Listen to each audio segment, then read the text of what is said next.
Well, good afternoon, ladies and gentlemen. It's certainly lovely to be here for today's Chairman's Lunch.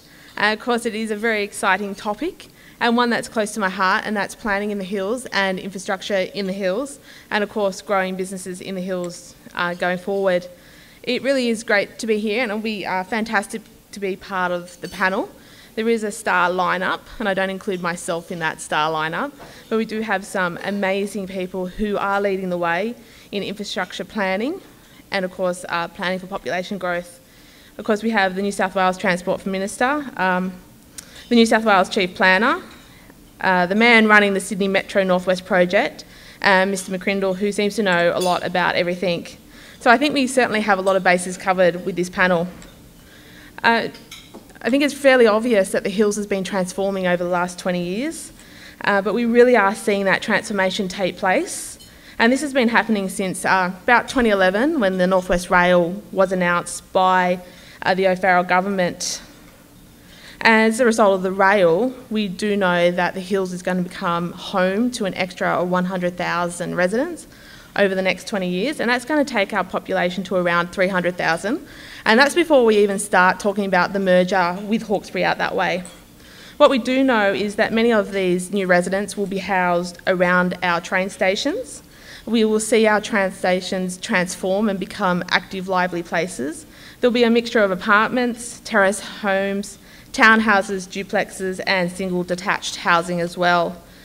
This growth will be particularly intensified around three stations, Kellyville, Bella Vista, which is located near the Lexington end of Norwest, as you know.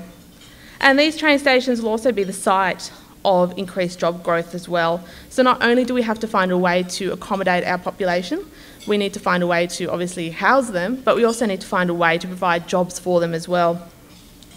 So our forecasts are now showing that there'll be an additional 55,000 jobs in the Hills over the next 20 years, and 39,000 of these will be around our train stations. We are already seeing new dwellings increase in the Hills.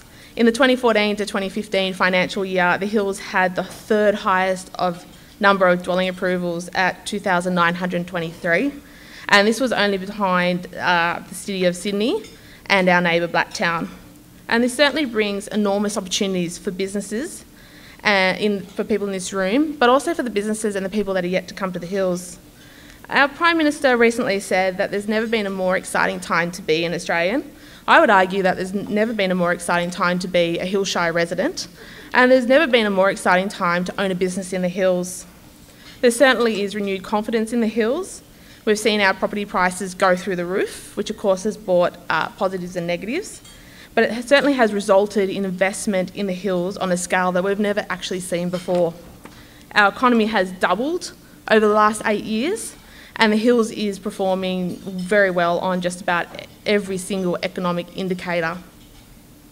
So it really is fitting that today we have some of the most powerful figures in the state when it comes to dealing with population growth and infrastructure, because these are the two most pressing issues facing the Hills over the next few years, and these are the issues that we actually have to get right.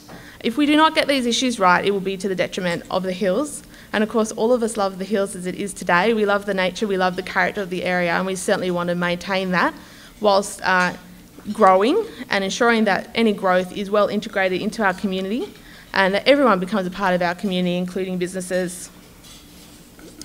It certainly is great to see that this is a government, New South Wales government, that is heavily investing in infrastructure, and it's certainly brought a change to the Hills. Finally, we will have our own rail line, which is fantastic news, but they're also investing in other infrastructure as well. Not only do we need our rail line, but of course we need upgrades to roads, but there's also other infrastructure that hinges upon the new rail line as well, and the increase in population, and that's the sort of things to do with, of course, traffic lights, but open space, green space, footpaths, libraries, all those sorts of things that a community requires to work. That's also crucial infrastructure which we're working on. There is always improvements to be made. With council, I think we do a pretty good job actually. You only have to compare us to some of the councils around us and realise how good we are in the Hills. There's certainly exciting way forward. Of course, I look forward to talking more about infrastructure and the role of our population growth and the role of council in that as well. Can I thank Anthony Moss and the Chamber for the sterling job that they do? They really do help with growing businesses in the Hills, which is important to the Hills Shire Council as well. Without their assistance and the fact that they're such an active chamber, I don't think business would be doing as well as it does here. And certainly they play an important role in growing our local economy. So I'd like to give Anthony Moss and his team a round of applause for the important work that they do every single day for us. And I certainly look forward to talking to you as business owners over the course of the day. I look forward to hearing about your business's success, and I look forward to working with you to ensure that your business grows and we continue to provide jobs for our current residents but also for our future residents. So enjoy your lunch, and I'm sure it will be a fantastic panel discussion. Thank you.